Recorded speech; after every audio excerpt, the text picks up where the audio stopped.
तुम्ही पाहिलं असं गेले एक दीड महिन्यापासून लोकसभेच्या निवडणुकीचं वारं वाहू लागल्यानंतर या मतदारसंघामध्ये मीडियाच्या माध्यमातून किंवा वेगवेगळ्या तर्कवितर्क काढले जात होते नेहमी.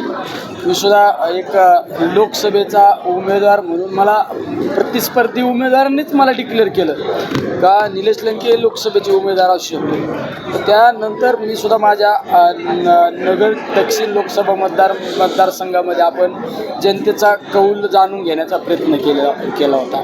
जनतेचा लोकांची जनभावना काय, लोकांचे प्रश्न काय, या सगळ्या गोष्टी समाजातील वेगवेगळ्या घटकांना भेटण्याचा प्रयत्न केला.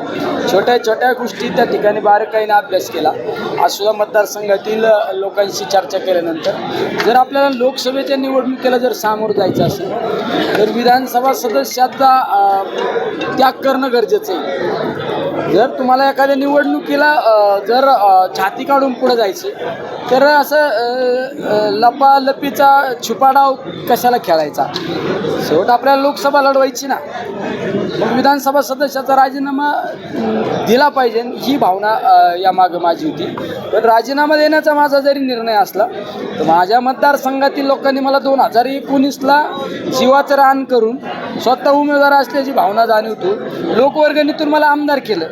अरे त्या माझ्या माणसांना, माझ्या लोकांना विचारणं हे माझ्यासाठी महत्त्वाचं होतं. कारण पारनेर नगर मतदारसंघ माझ्यासाठी कुटुंब होते.